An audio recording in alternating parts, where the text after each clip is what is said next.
Good afternoon, ladies and gentlemen. This is Aditya Malani from the HT Media Group. I would like to welcome you all to our Q3 Financial Year 24-25 earnings webinar. As a reminder, all the participants will be in listen-only mode. After we are through with the presentation, there will be an opportunity for you to ask questions. I now hand over to Ms. Anna Abraham, CFO, Hindustan Media Ventures Limited, and Head Investor Relations at HT Media Group. Thank you, and over to you, Anna. Thank you, Aditya. Good afternoon, everyone. Welcome to our earnings webinar, where we will be discussing the results for the third quarter of the financial year 2024-25 of HT Media Group. On the call today, we have Mr. Piyush Gupta, Group CFO, Mr. Parvez Bajan, Head Financial Controllership and Taxation, and members of our Investor Relations team. I trust that you had the opportunity to review the results of Hindustan Media Ventures Limited. It was announced yesterday, and of HT Media Limited, released earlier today. Do note that our remarks during this webinar will align with the presentation slides. These slides, along with the financial statements, are available on the stock exchanges and can also be accessed on the Investor Relations sections of our website.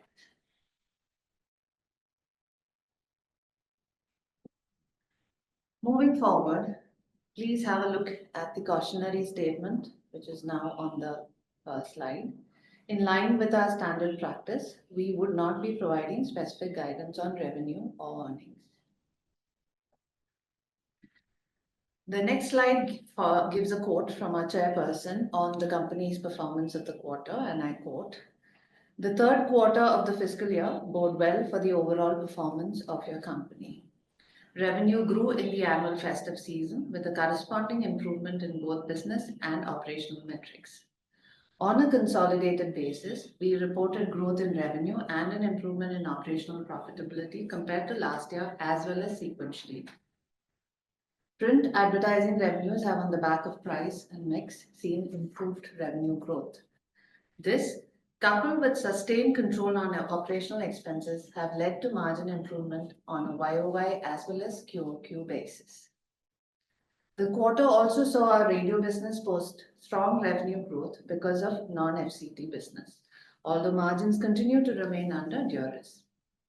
In the digital business, the company continues to post revenue growth and operational improvement.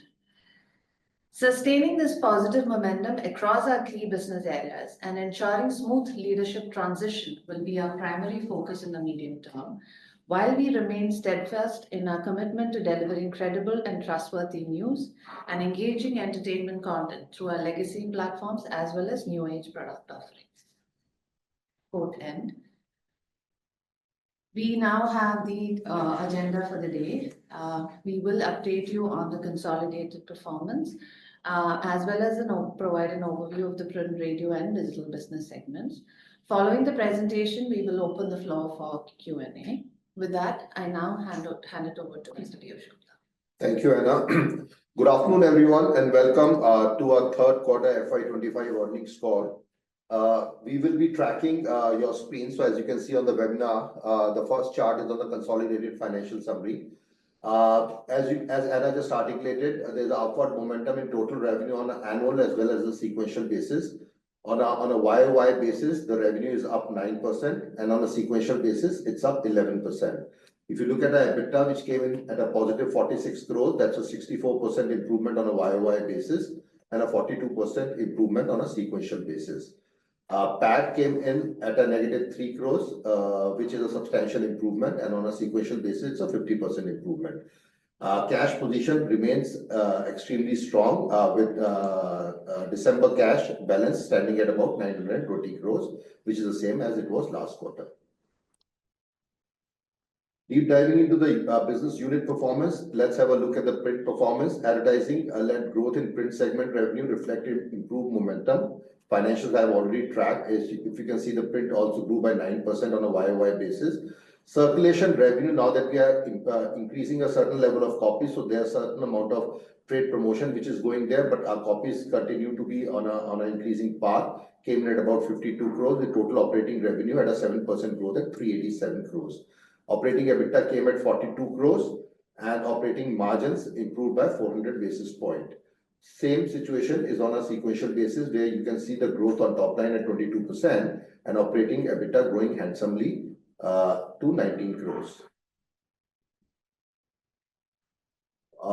If we look at the ad revenue growth in print business, English and Hindi, if you track the top left portion, the English growth is 14% at 181 crore. And Q on Q, it's 181 crores. Circulation revenue, if you look at it, is a decline of 22% at 13 crores. And on a sequential basis, it's down 18% for the reason that I articulated earlier. Looking at Hindi, the ad revenues are up 3% and on a sequential basis up 17%. And circulation revenue is on -6 on a YOY basis and a flat on a sequential basis. If you look at the radio performance, there's a very handsome growth of 29% on the top line with a break-even performance on the bottom line. And if you look on a sequential basis, the growth is 46% and 88% respectively. Looking at the digital business, which is a part of HT Media consolidated results, our top line grew by 32% to 51 crores and the loss position improved marginally by 24% to a -26. Similarly, on sequential basis, it was down 7% on top line and -14% on the bottom line. Yeah. Thank you, Piyush. We will now begin the Q&A session. You can click on the raise hand option, which will enable the moderator to unmute you for posing your query. Please introduce yourself before posing your query and kindly restrict to a maximum of 2 questions per participant so that we may be able to address questions from all participants. We will now wait for a few moments while the question queue assembles. The first question is from the line of Mr. Mohit Kumra. Please introduce yourself and ask your question. Can you hear me, please? Yes, Mohit, we can hear you. Good afternoon. Please go ahead. So my questions are very specific to HMDL firstly and very specific to the balance sheet. My first question at least. In your current liabilities, you have sundry deposits of 500 crore rupees. Okay. What are these? Why do we need deposits? Are we a deposit taking company? What is happening? I don't understand. So let me give you a specific answer. You will understand thereafter. I'm presuming that if you're using the balance sheet, you're using the 31st March or the September balance sheet, the second quarter balance sheet, right? Of course. Yes. So 588 crores, the deposit that you take is consequent to our AFE business. So if you understand the AFE business, we take deposits from our prospective advertisers in which we take an investment position. So it's a reciprocal second leg of the entry, on the AFE deal that they have done. We are not a deposit seeking company under RBI and we don't seek cash deposits. These are all AFE deals with the ad for equity deals, whereby the counterparty gives us deposits and accordingly we subscribe with a similar amount to their equity or whatever financial security that we are taking. Fair enough. I understand. Thank you so much. But on the same vein, I wanted to ask you, you announced yesterday also a bunch of acquisitions, so to say. Are these also all AFE, all of them? All AFE and they are not acquisitions. These are minority investment positions. They are all AFE and they will also give rise to a security deposit like the one that you're seeing in the September balance sheet. And your ad for property within the AFE, am I correct in assuming that this is, let's say, give and take 200 crore rupees? Well, we don't give the specifics, but you will be in the ballpark because there are 2 asset classes that we deal in, which are financial securities, which could be equity or any other securities, and the second asset class is equity. I won't have the exact split right now, but we don't even give that on our call, but you will be in the ballpark. Sir, I'm talking about property, ad for property. So it's sitting, when I say AFE, it's a generic word for both asset classes, equity and property. In the balance sheet, when you look at that security deposit number, that culminates both properties and equities. No problem. I'm talking about the asset side now, not the liability side. So you have listed properties under 2 heads. One is investment property and one is held for sale. So both of these are your AFE properties, right? Yes. Yes. And these are approximately 200 crore rupees. only Okay. the property part of it. Fair enough. Yes. And you intend to sell all of these. There is no intention of Well, holding on. that's what the business is. That's what the business is. These are not used for captive consumption, and we are not keeping this for a long term. So as you understand the AFE business, the generic characteristics of the business is that most of these assets are for sale. Okay, so that is my balance sheet part. Can I ask you another question, or should I get into the line? I think please get in the queue if you don't mind. No problem at all. Thank you.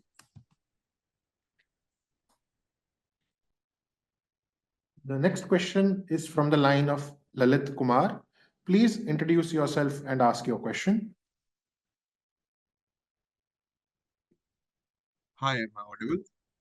Yes. Hi, Lalit. Please go ahead. Hi, sir. This is Lalit Kumar from Best Media Info. I just wanted to ask that as per the recent ENSU report, the print industry has been shown on a decline and it is expected to go from 17 to 15% by the year 2025. I just wanted to know, is your strategy aligned with the ongoing trends and how is it that you're taking this? You know, this is a great question, and this is one of the things that we keep on debating internally. So yes, we are aligned with the report. I mean, those declines, will we track them to the T? Will we be better or will we be worse? Only time will tell. So you know, multiple things which are happening here. One, to extend the life of print, we have a AFE business, as you understand, which I was just answering to the previous caller. Besides that, you know, we are diversifying our business in quite substantial way. And this journey is not a new journey. It's been there for a while. The latest entrant to this journey is the OTT Play platform on which, you know, we are currently investing. But from let's say, if I were to just broadly give you a perspective from about 8-10 years ago, where print revenues in the total revenue streams would constitute about 85% of the revenues, today they are less than 70%. But of course, print is still a substantial part of the overall consolidated revenue. But our diversification journey into digital, into radio, into other digital properties like OTT and Shine and Mosaic Ventures, etc., is something that is slowing, that is showing some traction. And obviously, we are investing with a very clear hope that we'll be able to diversify our revenue streams. Print has been under pressure for the longest time. It will continue to be so. But you know, at this point in time, it's still the core of the business at this point in time. Thank you, sir. Thank you. Thank you. The next question is from the line of Namit Arora. Please introduce yourself and ask your question. Thank you for the opportunity. Good afternoon. This is Namit Arora from Ingrowth Capital. So I have two questions. One is that you have a very strong balance sheet and significant access to cash. So given that, is there a thought process around taking more risk in terms of creating growth avenues? I know you were alluding to some of them, but given the very comfortable financial position, are there adjacencies that you are looking at in the broad media space that you could sort of be taking slightly more risk to deploy this cash to create growth avenues for the future? Look, Namit, again, Namit, right? Yes. Yeah. So Namit, again, another great question. But as I said, look, I think everything has to be collaborated, you know, not just from an affordability point of view, which is the cash on the balance sheet, but also where you're right to succeed and where the right adjacencies lie.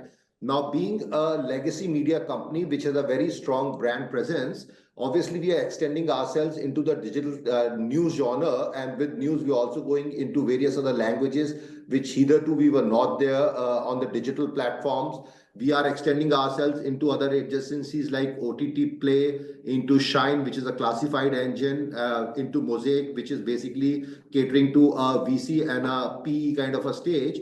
So those are the things that we are doing now. Beyond a certain point in time, I don't think we would like to, you know, just deploy investment for the heck of it, because there's something called a right to win and something called the absorption capacity. So at this point in time, I think we would like to focus on the things that we are doing, and we'd like to rather go deep than go wide on this. Our investments in OTT Play and in our digital businesses, and digital business is not part here. I'm talking about the sister concern, which is DCL, are reasonably substantial, and we will keep on doing that, because really those are the avenues where we have a great right to succeed. We have a lot of skill because we've been doing that, and our investments are currently tracking that. Got it. This is very helpful. Thank you for your detailed and candid thoughts. I have one more question. With your permission, can I go ahead? Please go ahead. Okay. So you have two listed companies. Now, I understand that one is a holding company with a 74% stake, but administratively and otherwise, it's probably a little cumbersome. Any thoughts on rationalizing that, or you think given the difficulties in the Indian environment, you are likely to continue with both the listed companies? No, look, I mean, the simple answer is we'd like to simplify things as much as possible. But given the Indian environment, as you rightly alluded towards, these are a bit of challenges. But if we get, let's say, if we manage to bring all our creditors and shareholders together, we would definitely like to follow that stream. But at this point in time, we are continuing the way it is. Got it. Thank you for your detailed thoughts and all the best to the entire team. Thank you, sir. Appreciate it. Thank you. The next question is from the line of Hari S. Please introduce yourself and ask your question.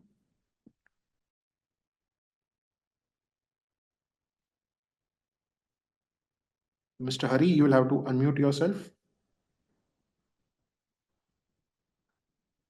We'll move on to the next participant for now. The next question is from the line of Narendra Kuthia. Please unmute yourself and ask your question.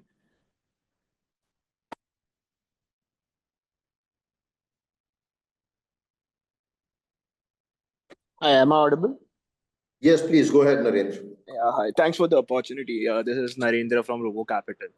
So, my only question is regarding the radio business, right? So, could you throw some light on where the radio yields are as compared to pre-COVID levels, and what needs to be done to take these yields back to those levels? Now, that's also a great question, Narendra. The simple answer is no, they are still struggling versus the pre-COVID level. So there are multiple things that we are trying in the marketplace. Of course, taking yield at this point in time where, the digital music or the digital audio is gaining so much traction is not an easy journey, but we are on it for the longest time. And there is some improvement in this quarter's result on a YOY basis. But of course, that doesn't take us to a pre-COVID level at this point in time. However, from an overall audio business perspective, there are a lot of new initiatives that we are throwing into the mix. If you see the growth, the handsome growth that you see this quarter is primarily driven by not just by on-air properties, but by off-air properties as well, including events and various other adjacencies which sit very well with the radio business. So yield is definitely top of the agenda, but it's a marathon. I mean, it's not a sprint, so we are at it. And hopefully, sooner rather than later, we'll be able to bring it up to a pre-COVID level, which has been the stated intent, and we are at it, but we're still far away from the pre-COVID levels. Okay, so could you share some steps that we are taking towards this, if possible? Sorry, come again. What's your question? Yeah, so I was asking, could you share what all initiatives are we taking to do this, right? So multiple. Look, I think, on the digital platform, we are taking our audio properties digitally because a lot of customers are shifting digitally. So that's where we are now also trying to capture our customers and our listeners so that the revenue basically can come from a different stream. We are doing a lot of events, musical events in various cities where we've got a radio property present, which is an auto extension of a terrestrial radio property. So that's the other thing that we are onto, apart from obviously the yield management and the inventory management that we are at any point in time. Now, also the point to be understood is radio is a very heavily regulated business, and there is a lot of royalty and license commitments and fees that you have to pay to the government. So there are various proposals that at an industry level are pending with the government to take some ease off the sector. Some part of that the government has already relented, and the balance we are hoping at some point in time will be given. So with those things coming into being, the economics will change very substantially for the better, of course.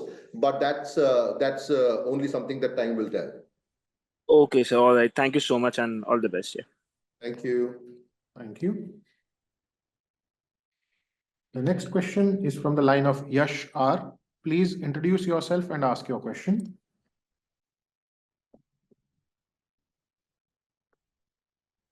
Am I audible? Yes, hi Yash, please go ahead.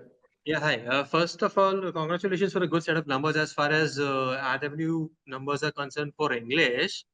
Would like to know as to what, I mean, we've done well, so would like to know the reason behind it. What are the verticals that have contributed, and whether we have this revenue on account of a greater volume, or is it because of pricing that has improved drastically? Okay, so let me request my colleague Anna to take this question. Anna? Yeah, we had the volumes in the advertising market this quarter was not very robust. So it is pricing and mix that has helped in the revenue growth, as was articulated towards the first part of the conversation. We've also this is a festive quarter, so that comes in handy. We also had a lot of initiatives and events during this quarter as well, which also helped us garner our additional revenue. Okay. Sorry for cutting in. I didn't make myself clear. My question was with regards to previous year. So I can see a decent amount of growth, 23% over previous year as well. I understand that quarter on quarter would not be comparable because we have festive during this quarter. But what about the comparison versus previous year? I was actually giving you the comparison versus previous year only. Market volumes have not grown versus previous year. However, Okay. we have been able to grow pricing. It is a combination of the absolute price increase as well as the categories, because there is a difference in pricing between categories also. So there's a mix impact, there is a pure pricing impact. And as I mentioned, that we've been able to garner more revenue from special initiatives and events this quarter vis-a-vis quarter of last year. And if I may just add to what my colleague just said, look, as I was explaining to one of the other participants on this call earlier, so the industry reports are also not predicting an exponential growth in the print revenues, which is how it's playing out in terms of volumes. So really the next lever that we have is on the pricing, which Anna is alluding towards. So, we've been on to pricing, but given the festive buoyancy, etc., that was a good opportunity and we managed to capitalize very well on that. So that's definitely given a flip to the P&L. And the other initiatives which Anna was articulating are these various events and off-air or off-property events that we've done, which help us garner handsome revenues. What events would these be? If you can just give an example. So we have multiple events on ground that happens both in English markets and in Hindi markets. So a leadership summit is a big event that we had. We also have other initiatives like in the HT Unwind, etc., which happened this quarter. Okay, and which are the verticals that contributed to the growth? Well, both print and radio. Yeah, we do give segment financials, so you can see that print and radio has both grown. Okay, I'm talking about the print vertical per se, print business per se, English part, because I can see a comment that says key commercial categories except FMCG, BFS, and industrial. But there has been no word on the sectors that have done well or the categories that have done well. Most of the other sectors have grown well. So auto has done well, real estate has done well, retail has done well. So we've only quoted the ones which have not done well. Oh, okay, that's great. That's great. What about the circulation revenue? I think I missed that point. Why is there a degrowth, not just versus previous year, but previous quarter as well? Is this because of the drop in copies? Well, no, not exactly. As I was explaining to your colleague earlier, we are on a journey to increase our copies in the marketplace, and for that we are giving a certain amount of discount as a initial discount for the copy. So that's bringing down the circulation revenue. So the realization per copy to that extent is coming down slightly, but we are increasing the number of copies with the hope that our circulation can increase. And what about the copies? Are they flat versus previous quarter, or where is it? No, so basically versus previous quarter they're going up, but on the revenue you'll find that the revenue is going down because there's a cost associated to that which is coming, which is only the initial cost. Once the copies have become structural, the cost goes away and the copies stay. Okay, so the cost is just the discount is what you're talking about, right? Yes. Okay. All right, that's about it from mine. Thank you. Thank you. The next question is from the line of Mehul Parikh. Please introduce yourself and ask your question. Good afternoon, Piyush and Anna. Hi, good Am I afternoon, audible? Mehul. Yeah. Okay. So one of my question is the tie-up that we have with BSNL, where we are offering OTT Play on BSNL network. So they are offering it as free to their subscribers. So are we getting paid for something, or is it a per subscriber, or is it a lump sum amount? That is Well, one. so Mehul, first of all, that tie-up, is having a sputtering start. I mean, BSNL being a government organization is into various discussions with us. So the full-fledged tie-up has still not come into the being. But whatever services that we are providing to them, we are getting paid. So BSNL might be providing it to their customer base, etc., for a discounted price. But whatever services we are providing at this point in time, we are obviously getting paid for it. But as I said, that tie-up has to come into full bloom. It's still not there. Okay. Are we expecting it to happen? Well, it's a multiple discussion process. Discussion with BSNL. BSNL is discussing with a lot of service providers, so we will have to wait and watch. Okay. And the expenses on OTT Play that we are doing every year, are we expecting it to go down in future, or will continue at this levels? Go down for sure. Okay. Okay. Thank you very much. Thank you. The next question is from the line of Vedant Asim. Please introduce yourself and ask your question. Good afternoon. Am I audible? Yes, please, Vedant. Please go ahead. Yeah, hi. So I would just like to ask one question related to the events. You alluded to the fact that you've got significant revenue coming from there.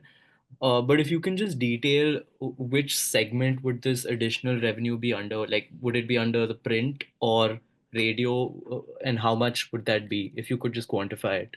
Well, it will be under both the segments, but I'll ask Anna to give you the details. Anna? Yeah, so we have it under print and we have it under radio. We will not be able to quantify it for you, but across categories, we have had advertisers participate in the initiatives. In print, we have had it in Hindi locations and in HD locations. It is nothing, every quarter we do have similar initiatives. It's not that this has been specific to this quarter. Just that is two scaled events happened this quarter and it happened together. Otherwise, every quarter we do have some level of events happening. Okay, all right. And if I can just understand from the event side, would you say from your margin standpoint, is this more or less a creative than the normal maybe print ad volumes or radio ad volumes? Well, one thing that you need to understand is, well, they are all different. So first of all, there are some events which are continuing for a very long time, like the Leadership Summit. Now, these things will already have a IP, created to that, so they will have a better margin. There are some that we are doing very tactically. They might or might not have a margin, and some we do, to garner a certain amount of revenue to make a segue into a certain segment, which might be at a marginally negative margin also. So basically, if you want to paint a general picture, I would say the on property revenue will be generally always more profitable because it's automatically got a brand associated with it. But if the event has become branded over a period of time, obviously it can come to those levels or exceed. But the ones that are done tactically for a specified reason might or might not have those kind of margin profiles. All right, understood. Thank you very much. Thank you. The next question is from the line of Mehul Pathak. Please unmute, introduce yourself and ask your question. Hello, Anna Piyush, can you hear me? Yeah, Mehul, please go ahead. Yeah. Congratulations on good set of numbers on the top line. Well, I'm So- happy, Mehul, that you are happy. No, I'm not entirely happy. Please wait for my Well, question. as long as you smile, I'm happy. No, the ad revenue going up is definitely a pleasant sign, and With your good wishes and your blessings, Mehul, we'll be able to take it even further up. Let's see. But this is not a forward-looking statement. This is just to you. okay. Two questions. The first is that other expenses on a half-yearly basis are, up 80 crores. So I've usually seen that whenever top line goes up, the bottom line, also significantly goes up, and therefore accretion to the bottom line is just not happening. So some color on Yeah, the Mehul. So bottom. basic. Okay, Anna wants to say something. Yeah, so No, yeah. let me complete my question. So some color on the bottom line, on the expenses first, with some breakup, if you can share as to uh, how much of that is strategic and how much is, to generate revenue. So, for example, if it is strategic, the other expense, then I would say that, okay, in future it might give. So at least some, I would say, color on the management thought behind the increase in expenses. And the other thing is, when can we hope that the top line will grow faster than the expenses? So that is question number one. Okay, Anna, go for question number one. Yeah, so Mehul, the entire other expenses cost that you're seeing is largely on account of our investment in OTT Play. Because except for salaries, all the other costs of OTT Play tends to sit in this particular line, and therefore, an OTT is also a separate segment, so you can see what the costs are, and therefore most of it, and that is really the reason for our increase in cost and some related cost on account of the events. Every other cost is completely under control and in line vis-a-vis this. So that's the answer to your first question. When will we start seeing the rate of change of top line has to be higher than the rate of change of expenses? So, Mehul, you'll five, have 6 years, to. 5, 6 years we are waiting. When will we see that happen? So Mehul, let me try to triangulate 2 or 3 conversations here. You know, one of other investors on this call was basically talking about making investments in future-looking businesses, which is currently the OTT Play and the digital business, which is not sitting here, but that's where it is going, right? The second thing is how do we bulletproof or hedge our print revenue streams, which are under perpetual pressure, and the pressure has only gone from bad to worse post-COVID. Now the whole thing is there will be some tactical plays, there will be some strategic plays. Now, if you basically break down the segment separately, if you look at the print revenue separately and divorce that from the investment P&L of OTT Play, etc., you'll see that the operating leverage, really what you're talking about, is indeed in this quarter on the print side flowing down to the bottom line. So the revenues are growing much faster than the expenses. But what vitiates the picture is because OTT Play expenses are sitting, which by the way, themselves on a YOY basis are 65% lower than the same quarter last year, but there are still substantial expenses happening there, and that is the business for future that we are on the journey of creation at this point in time. Hence, that is vitiating the picture. But print itself, the operating leverage is flowing. Now, on the investment P&L, we are very prudently, making those investments in a calibrated manner to see that the outcomes really impact. Now, if these businesses do all scale up in the next 4-5 years, then of course you'll have that operating leverage flowing from all the business and all the revenue streams. We are saying using the word if, so. Well, if this is 5 years, I mean, I can't give you a 5-year statement. What I am saying is we are investing for a business we believe will create a long-term sustainable value creation for all shareholders. Now, we are on this journey and we've been transparently sharing with all our shareholders. Now, whether that will go into a 30% EBITDA business or a lesser or a more number, only time will tell. We found the space and we are very diligently investing in the space. Let's see what eventually comes out when this business becomes mature. Thanks, Piyush. Can I ask my second question or I go back into the queue? If you can go back in the queue, Mehul, that will be appreciated. Okay, fine. Thank you.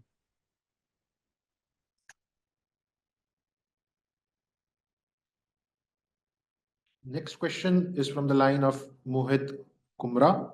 Please introduce yourself and ask your question. Can you hear me, please? Yeah, Mohit, please go ahead. Okay. So this is specifically related to OTT Play now. You don't give very lot of forward-looking statements, but it is like common knowledge that there are about 125 million paying viewers in India for OTT in all, YouTube and Netflix and what have you, everything in the world. That's a roundabout figure. can somebody looking at your company or investing in your company at least assume that you'll take 1% of that market out of 125 million? Is that a fair assumption to make? Well, that is definitely a fair assumption.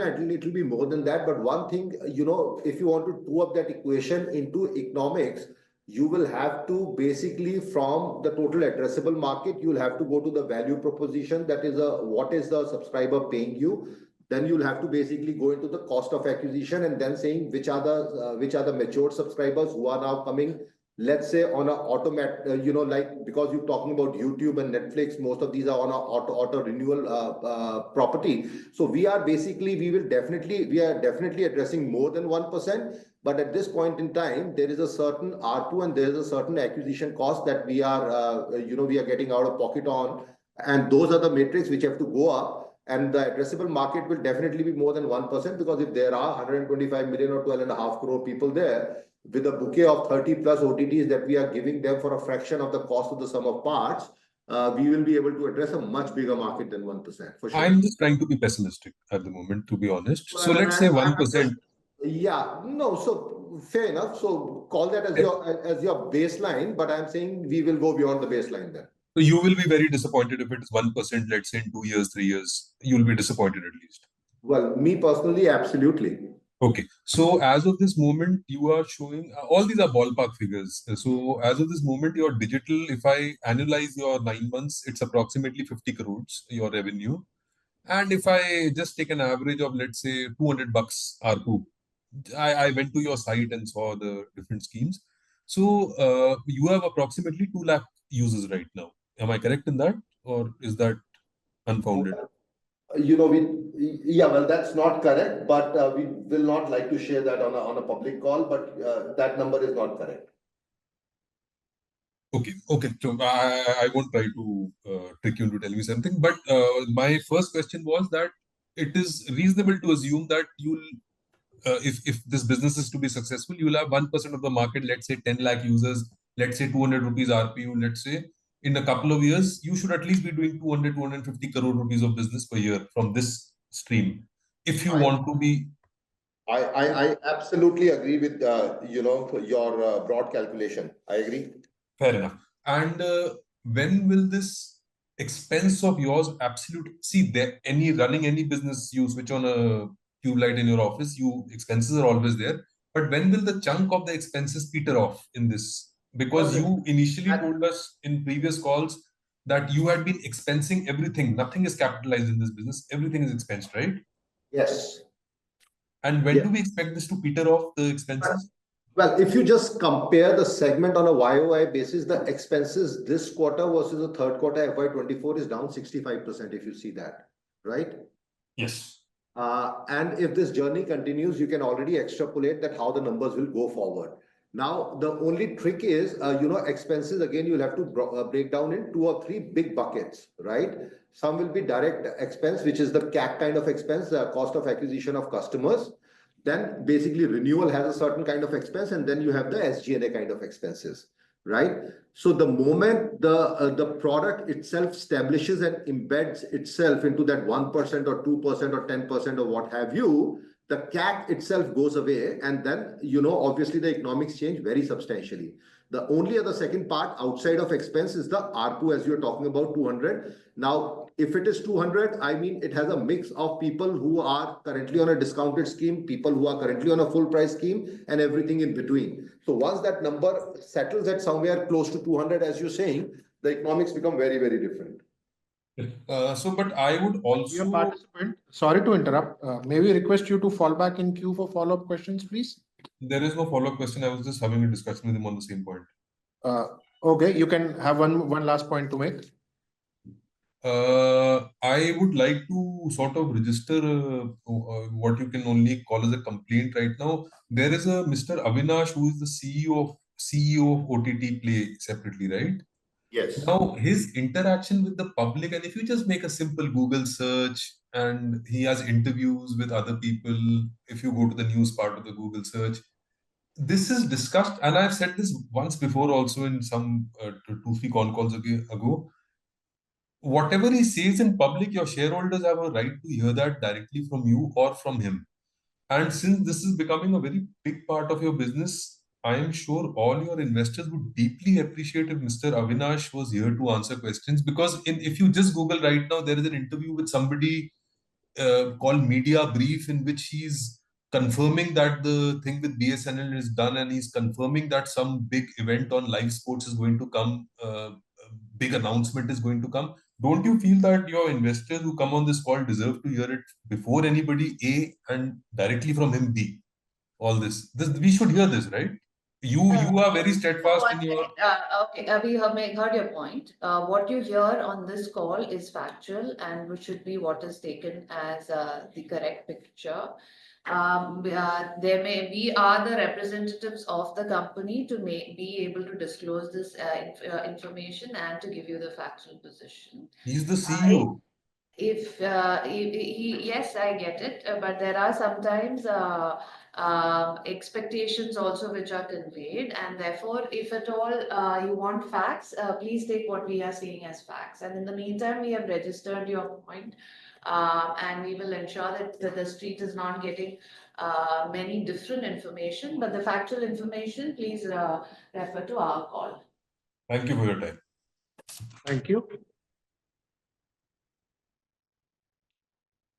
The next question is from the line of Hari S. Please introduce yourself and ask your question. Am I audible, sir? Yes, please go ahead. Okay, this is Sari from my individual investor. My question is regarding this cash holding has increased for this quarter. What is the reason? And the second one is regarding this holding like advertisement, cash for advertisement, because it has become a huge investment. Like maybe it should be reported as a separate head, because are there any provisions being made on the investments, or are there any profit or not? Oh, that would be helpful, sir. Thank you very much. Yeah, so Hello. yeah, we heard you. I think there was a bit of a disturbance, but let me try and address what we thought we heard you. There has been cash generation on the back of better operating performance of the company, better working capital release, and you were alluding to the investments that we do as part of AFE, I think, and there also, as Piyush articulated earlier, the journey is always to ensure exit and generate cash. On that also, we've been successful. All of those has contributed to the better cash that you're seeing in the books, and we've reported that as well. And whenever we publish our financials, any provisions, etc., clearly separately called out, so you have information on those. Any mark-to-market movements are also reports. Any profits that we make are part of our other income. So I think all appropriate disclosures are in place as and when we give the detailed financial statements and the balance sheet. Okay, thank you very much. Thank you.